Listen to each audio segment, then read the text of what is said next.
மோதி பாய், எழுந்திரு மோதி பாய், எழுந்திரு. நீ என்ன செய்கிறாய் சுகன்யா? உடல்நிலை சரியில்லாதவரிடம் இவ்வாறுதான் நடந்து கொள்வாயா? எவ்வாறு நடந்து கொள்ள வேண்டும் என்று நீ எனக்கு கற்றுக் கொடுக்கிறாயா? நீ தவறு செய்துவிட்டு மற்றவர்களை குற்றம் சொல்கிறாயா? மோதிபாயை நீ கோவிலுக்கு அழைத்து செல்லாமல் இருந்திருந்தால் அவளுக்கு இந்த நிலை ஏற்பட்டிருக்காது. நீ ஏன் புதுக்கதை சொல்கிறாய்? இதில் என் தவறு என்ன உள்ளது? நான் அங்கு அம்மனை தரிசிக்கத்தான் சென்றேன். நீ எதற்கு சென்றாய்? நல்ல வரன் வேண்டும் என்றுதானே? நான் கூறுவதை கேள். நீ வேண்டிக் கொண்டால் மட்டும் விதி மாறப்போவதில்லை. உனக்கு யார் என்பதை அம்மன் முடிவு செய்து விட்டார். பூசணிக்காய் வயிறு, உருண்டை மேனி. அப்படியா?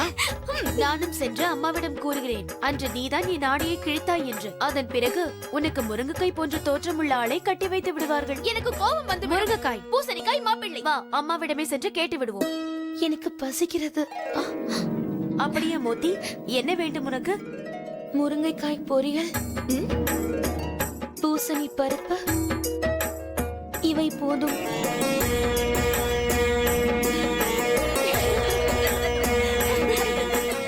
ஒருபுறம் அங்கு ஜலால் ராஜபுத்திரர்களின் பலவீனம் என்னவென்று தேடிக் கொண்டிருக்க, மறுபுறம் பார்மல் மன்னரும் மைனாவதியும் தமது மகள் ஜோதாவின் திருமணம் குறித்து கவலை கொண்டிருந்தனர்.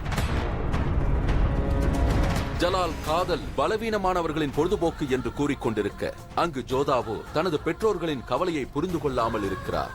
பெற்றோர்களோ ஜோதாவின் திருமணம் ராஜபுத்திரர்களோடு நடக்க வேண்டும் என்ற கனவோடு இருக்கிறார்கள். அங்கு ஜோதா எல்லோருக்கும் உதவும் மனப்பான்மையோடு இருந்தார். இங்கு ஜலால் தனது முழு பலத்தையும் எப்படி பிரயோகிப்பது என்ற யோசனையில் இருக்கிறார். ராஜபுத்திரர்கள் ஒவ்வொரு கணமும் பயத்தில் நடுங்கினர். ஆமீரில் நடக்கப் போகும் திருவிழாவை நினைத்து அனைத்து ராஜபுத்திரர்களும் காத்துக் கொண்டிருக்கிறார்கள். ஆமீரின் ராஜா ராஜபுத்திரர்களிடையே ஒற்றுமையை ஏற்படுத்தி ஒரு புது மாற்றத்தை காண காத்திருக்கிறார். ஆனால் ஜலாலோ ஆமீரின் ஆட்சியை வீழ்த்தும் எண்ணத்தில் இருக்கிறார்.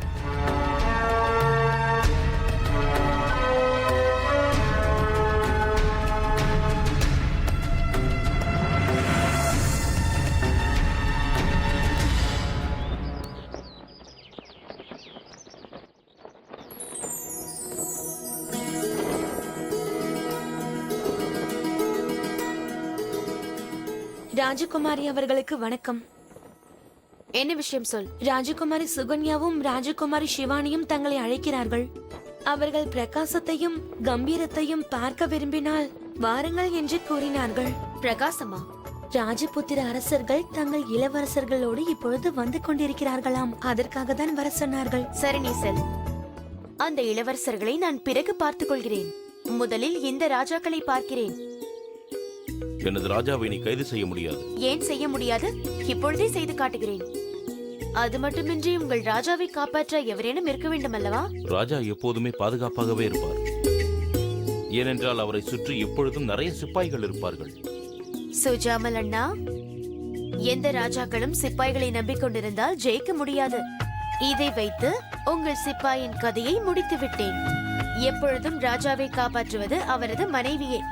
இப்பொழுதோ என் குதிரை அவரையும் கொன்றுவிட்டது. அதனால் கடைசியில் ராஜாவின் கதையும் முடிந்துவிட்டது.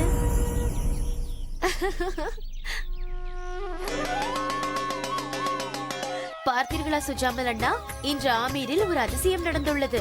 நான் உங்களை தோற்கடித்து விட்டேன் அண்ணா. அதனால் என் தைரியம் அதிகமாகிவிட்டது. நான் இன்று தங்களை சதுரங்க ஆட்டத்தில் வெற்றி அடைந்தது போல வாள் சண்டையிலும் தங்களை நான் தோற்கடித்து விடுவேன்.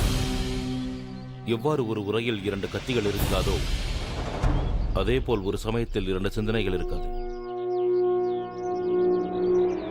இன்று நடக்கப் போகும் கூட்டத்தை பற்றி சிந்தித்துக் கொண்டிருந்தேன். அதனால் தான் தோற்றுவிட்டேன். இன்று சித்தப்பா என்ன முடிவெடுப்பார் என்று தெரியவில்லை. பார்த்து கொண்டிருங்கள் அண்ணா. தாங்கள் ராஜாவாகி விட்டீர்கள் என்று இந்த ஆமீர் முழுவதும் ஒலிக்கப் போகின்றது. அவ்வாறு நடந்தால் வாழ்க்கையிலும் நான் வெற்றி அடைந்து விட்டேன் என்று ஒப்புக்கொள்கிறேன். ஏன் அவ்வாறு கூறுகிறீர்கள்? அது நடக்கத்தான் போகிறது. ராஜபுத்திரர்கள் தங்கள் வீரத்தின் மீது கர்வம் கொள்கிறார்கள். அது மட்டுமல்ல, முகலாயர்களை எதிர்த்து போரிடக்கூடிய தைரியம் உங்களிடம்தான் உள்ளது.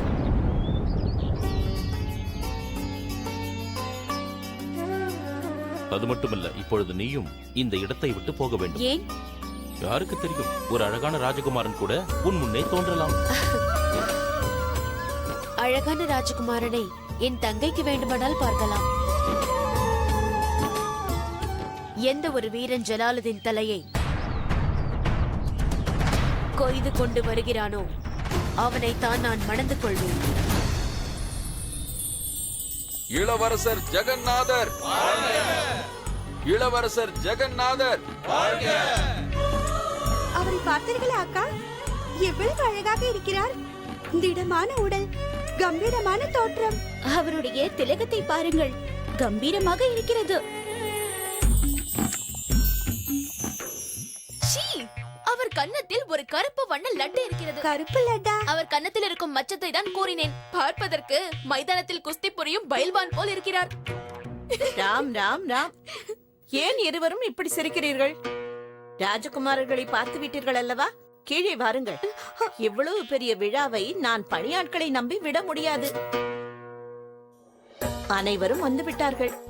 முதலில் அரசியலை பற்றி பேசுவார்கள், பிறகு பூஜை நடக்கும். அதன் பின்பு சாயங்கால வேளையில் உங்கள் அனைவருக்கும் ஏற்ற வரனை தேடுவார்கள். கான்பூரின் ராஜா சூரியபான் சிங், கான்பூரின் ராஜா சூரியபான் சிங், கான்பூரின் ராஜா சூரியபான் சிங். என்ன ஆயிற்று? இவர்தான் சூரியபான் சிங், சந்திரபான் சிங்கின் புதல்வர். இவர் தந்தை எவ்வாறோ அவ்வாறே இவரும். எந்த ராஜ்குமாரி இவரை அடைவதற்கு பாக்கியம் செய்திருக்கிறார் என்று தெரியவில்லை. பாட்டியம்மா, மற்றவர்களை பற்றி எனக்கு தெரியாது. ஆனால் அக்காவின் மனதில் அவர் ஏற்கனவே குடிக்கொண்டு விட்டார் என்று தோன்றுகிறது.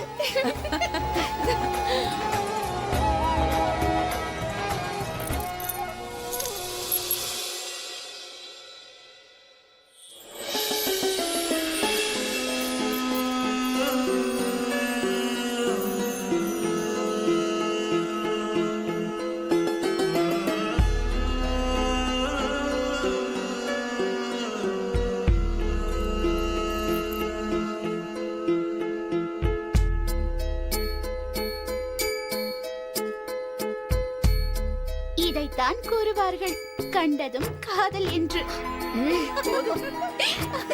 அதிக வேலை உள்ளது, வாருங்கள்.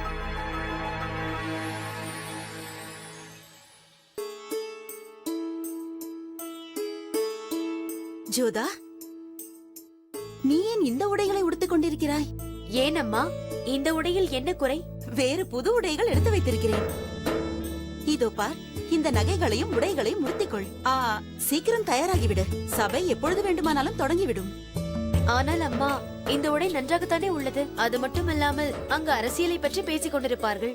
நான் ஏன் அலங்காரம் செய்து கொள்ள வேண்டும்? இது எல்லாம் அணிந்து கொண்டால் அனைவர் முன்பும் எவ்வாறு இருப்பேன்? அழகாக இருப்பாய். சீக்கிரம் தயாராகு. உன் தந்தை சபையில் முக்கிய அறிவிப்பை அறிவிக்க இருக்கிறார். நான் அறிவேன் அம்மா. ஆனால் அந்த அறிவிப்பு சுஜாமல் அண்ணாவை பற்றியவைதானே. அவர் அலங்கரித்துக் கொள்ளட்டும், நான் ஏன் அலங்கரிக்க வேண்டும்? அறிவிப்பு உன் சம்பந்தப்பட்டதாக கூட இருக்கலாமே. அணிந்து கொள்.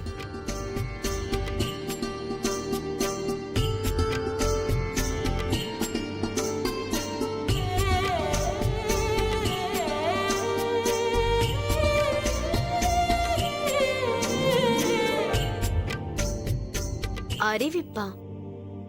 அதுவும் என்னை பற்றியா? பிடித்திருக்கிறது. இதனுடைய நடை, பலம், நிறம் எனக்கு மிகவும் பிடித்திருக்கிறது. இது எனக்கு பொருத்தமாக இருக்கும். மன்னிக்க வேண்டும் ஜாம்பனா, ஏற்கனவே இந்த குதிரையை மகா மந்திரி சொந்தமாக்கிக் கொண்டார். இனி அது நடக்காது. ஷாயின் ஷா ஆசைப்பட்டு விட்டார் அல்லவா? இனி அது யாருக்கும் சொந்தம் கிடையாது என்று உனக்கு தெரியாதா? தனது விருப்பமே இறுதி முடிவென்று அவர் எப்பொழுது இருந்து என்ன ஆரம்பித்தார்? கான் பாபாவை பற்றி இப்படி பேசுவதற்கு உனக்கு இவ்வளவு தைரியம் எங்கிருந்து வந்தது? இந்த குதிரையின் மேல் உடனடியாக கான் பாபாவின் பெயரை எழுதுங்கள்.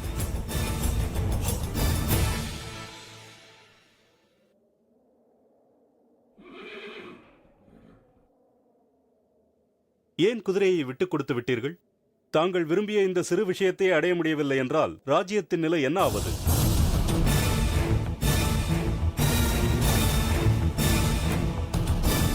இன்றுதான் எனக்கு தெரிந்தது.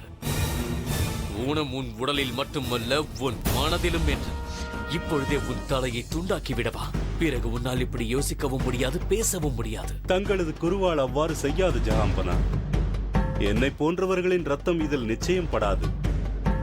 எனக்கு உயிர் மட்டும்தான் போகும், தங்களது கௌரவமே போய்விடும். இந்த உலகம் என்ன சொல்லும்? ஷாயின்ஷா ஒரு ஊனமுற்றவனை கொன்று விட்டார் என்று அல்லவா கூறும்? உதவியற்ற ஊனமுற்றவன். உன்னை பிடிக்கவில்லை என்றாலும் உன் புத்தி கூர்மை எனக்கு மிகவும் பிடித்திருக்கிறது. இந்த கூர்மையான புத்தி தங்களுக்காகவே வாழ்கிறது ஜஹாம்பனா.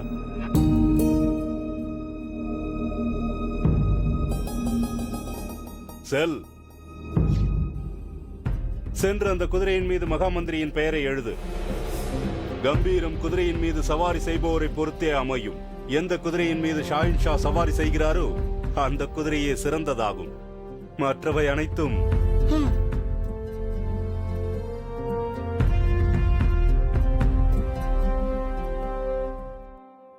என்னுடைய விருப்பமெல்லாம் பெஹரம் கானின் தவறான எண்ணங்களைப் பற்றி தாங்கள் அறிந்து கொள்ள வேண்டும். அப்பொழுது தங்களுக்கு புரியும். உத்தரவுகளை தாங்கள் பிறப்பித்தாலும் அதை உருவாக்கும் சூத்திரதாரி பெஹரம் கான் தான் என்பது.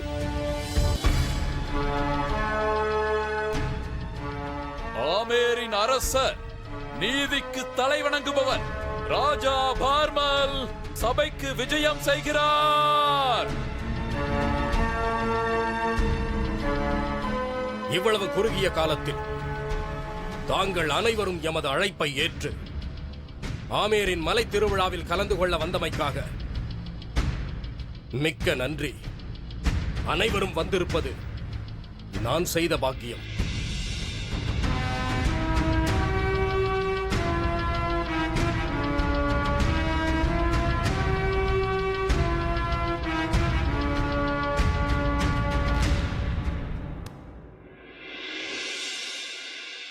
ஆமேரில் நடக்கும் இந்த திருவிழாவிற்கு நிகராக கண்டிப்பாக வேறு எதுவும் இல்லை என்பார்கள்.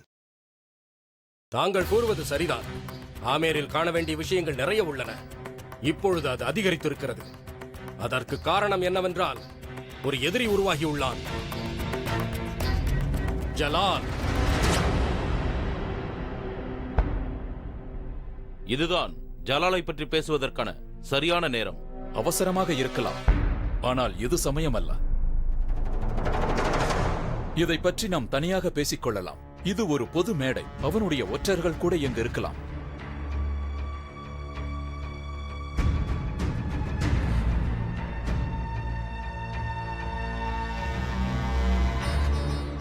நான் தாமதமாக வந்து விட்டேனா? அறிவித்து விட்டார்களா? தாமதமாக தான் வந்திருக்கிறீர்கள். முன்பே வந்திருந்தால் சுகன்யாவின் மனதிற்கு பிடித்தவரை. இன்று இக்கூட்டத்தை முக்கிய 2 அறிவிப்புகள் செய்வதற்காக கூட்டியிருக்கிறேன். முதலாவது எனது மகளை பற்றியது. இரண்டாவது அடுத்த ஆமேரை ஆளப்போவது யார் என்பதை அறிவிப்பது பற்றி. என்னுடைய விருப்பம் என்னவென்றால் அனைத்து ராஜபுத்திர ராஜாக்களும் இதற்கு சாட்சியாக இருக்க வேண்டும் என்பது. மேலும் புது அரசரை வரவேற்க வேண்டும் என்றும் ஆசைப்படுகிறேன். தங்கள் வாழ்த்துக்களை வழங்குமாறு கேட்டுக்கொள்கிறேன். இன்று வரை நீங்கள் அனைவரும் எனக்கு அளித்து வந்த ஆதரவையும் கௌரவத்தையும் வரவிருப்பவருக்கும் அளிக்க வேண்டும். யாம் முடிவு செய்து விட்டோம். எமக்கு அடுத்தபடியாக இந்த ராஜ்யத்தையும் இந்த பாரம்பரியத்தையும் ஆமேரின் சொத்துக்களை கட்டி காக்கும் பாத்தியதையும் யாருக்கு இருக்கிறதென்றால்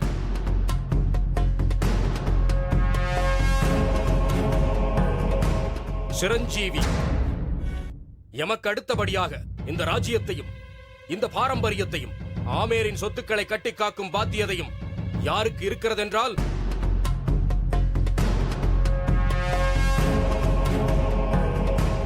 சிரஞ்சீவி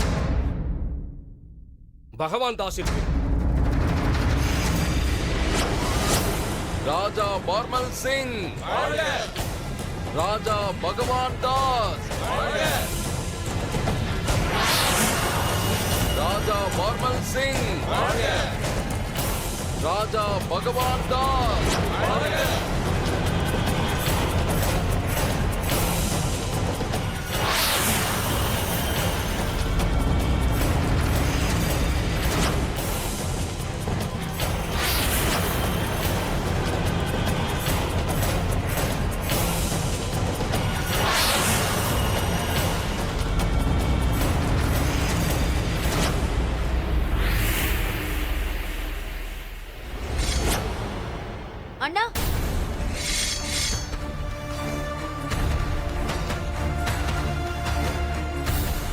என்ன செய்கிறாய் சுஜாமல்? இது சூழ்ச்சி, கபடம்.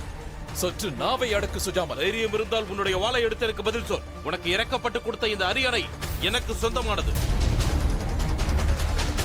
நிலத்தை குத்தகைக்கு விட்டால் அதை உழுபவன் உரிமை கொண்டாடினானா? இங்கு நடப்பதும் அதே போல்தான் இருக்கிறது. இந்த அரியணையை என் தந்தை சித்தப்பாவிடம் கவனித்துக் கொள்ளும்படி கொடுத்தார். ஆனால் அவரை மகாராஜா என்று நினைத்துக் கொண்டார். அதோடு நிறுத்தவில்லை. நான் இதற்கு தகுதியானவனாக இருந்தும் கூட உனக்கு கொடுத்து விட்டார்.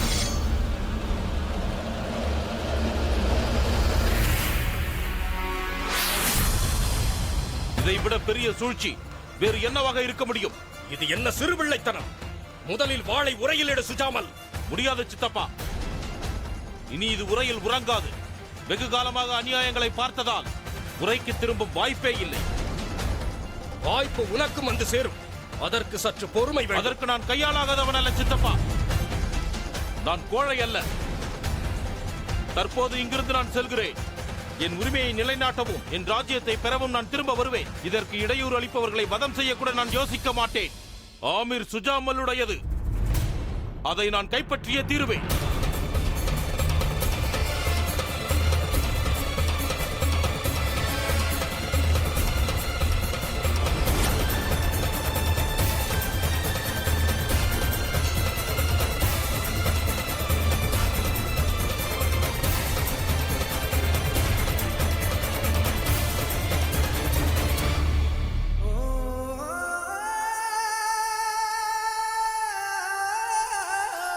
அண்ணா, தங்களின் அரியணை இங்கு இருக்கும்.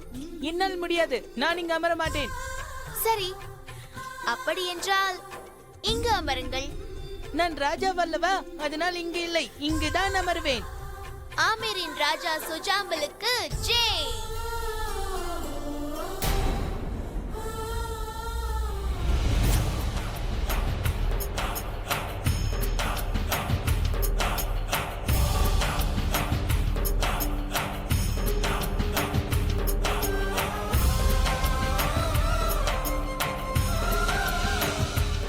இவனை இவ்வாறு செல்ல அனுமதிப்பது முறையல்ல. ஆகையால் இவனை முள் தானாக வெளிவந்து கொண்டிருக்கும் போது அதை எடுக்க கடும் முயற்சிகள் எடுப்பது என்பது வேண்டாத வேலையாகும்.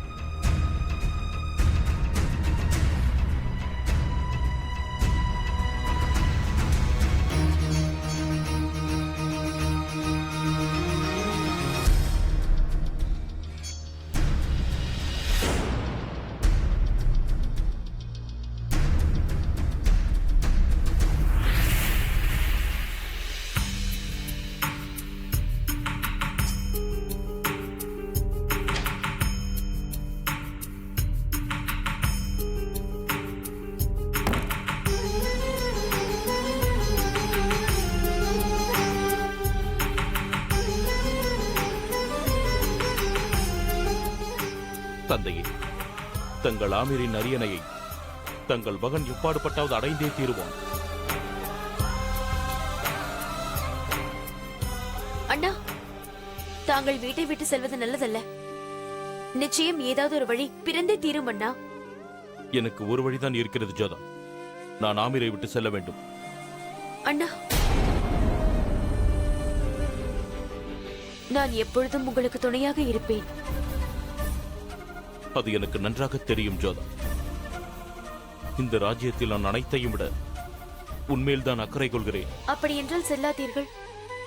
நீங்கள் இவ்வாறு வெளியில் சென்றால் பிறகு உங்களை புரட்சியாளர் என்பார்கள். எப்பொழுதும் உரிமைக்காக போராடுபவனை புரட்சியாளன் என்றுதான் கூறுவார்கள். சிப்பாய்கள் இந்த புரட்சியாளனை கைது செய்வதற்கு முன்பாக எனக்கு விடை கொடு ஜோதா.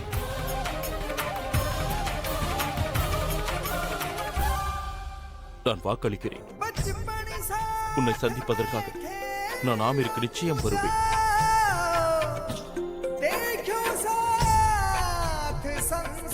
அவனை தேடி பிடியுங்கள். தப்பிவிடப் போகிறான்.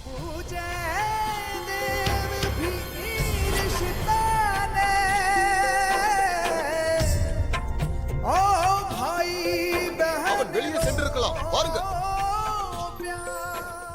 சுஜாமல் அண்ணா, அதோ அதோ பிடியுங்கள் அவனை.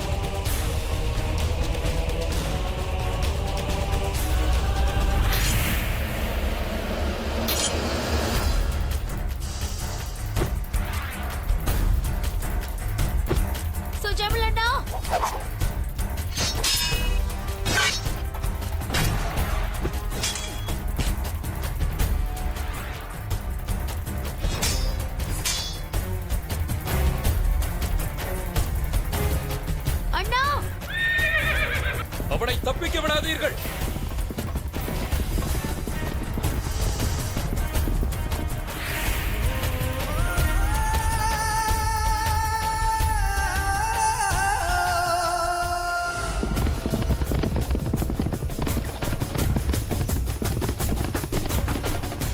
தாங்கள் இந்த நிகழ்ச்சியை ஜோதாவிற்கு நல்ல வரன் தேடுவதற்காக அமைத்தீர்கள் என்று நினைத்தேன். ஆனால் தாங்களோ ஆமீரின் அடுத்த வாரிசை பிரகடனப்படுத்தி விட்டீர்கள். அதனால் சுஜாமல் எதிரியாகிவிட்டான். எனக்கு வேறு எந்த வழியும் தோன்றவில்லை. நான் தான் கூறினேனே, சுஜாமல் ஒரு இளைஞன், சூடான ரத்தம் கொண்டவன், மிகவும் பேராசைக்காரன் என்று. ஆட்சி பொறுப்பை அவனுக்கு அளித்திருந்தால் முதல் வேலையாக அவன் ராஜபுத்திரர்களையே தாக்க துணிந்திருப்பான். அது மட்டுமல்ல, அவன் சித்தப்பாவின் வாரிசுகளையும் விட்டு வைத்திருக்க மாட்டான்.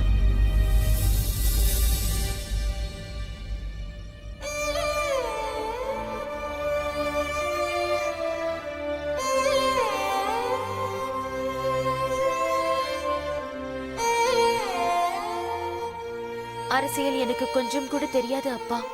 அப்படி இருக்கும் பொழுது ஒரு அண்ணனை இழந்து விட்டேன் என்று வருத்தம் கொள்வதா, இன்னொரு அண்ணனுக்கு ராஜ்யம் கிடைத்ததற்காக சந்தோஷப்படுவதா? நான் சுஜாமலை சொந்த மகனைப் போல் தான் வளர்த்து ஆளாக்கினேன் ஜோதா. ஆனால் மகனாக இருப்பதை அவன் விரும்பவில்லை. ராஜாவாக இருக்கவே ஆசைப்பட்டான். இன்று அரசவையில் சுஜாமல் நடந்து கொண்ட விதம் மன்னிக்கத்தக்க குற்றமல்ல என்பதை நீ உணர்வாய். நீ எவ்வாறு உன் அண்ணனை இழந்து தவிக்கிறாயோ, அதுபோல்தான் நானும் ஒரு மகனை இழந்து தவிக்கிறேன். மகனை இழந்து தவிக்கிறேன். ஒரு மகனை இழந்து விட்டதால் இன்னொரு மகனை கண்டுபிடிக்க வேண்டும். எனக்கு புரியவில்லை மைனாவதி. ஜோதாவிற்கு ஒரு வீரனை தேடுவோம். மருமகன் என்பவன் நமக்கு மகன் போன்றவன் தானே? சத்தியமான வாக்கு. ஜோதாவின் திருமணம் ராஜபுத்திரர்களின் வரலாற்றில் பொன்னெழுத்துக்களால் பொறிக்கப்பட வேண்டும். நாம் ஜோதாவின் மனம் கவர்ந்தவன் யார் என்பதை அறிய வேண்டும்.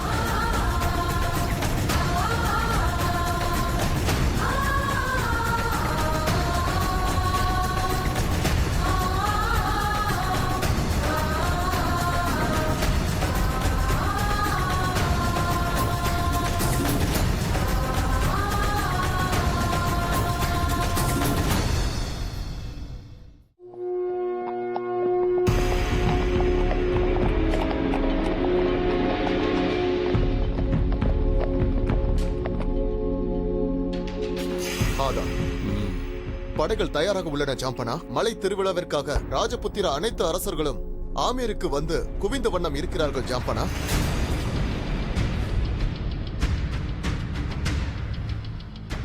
இத்திருவிழா எத்தனை நாட்கள் நடக்கும்?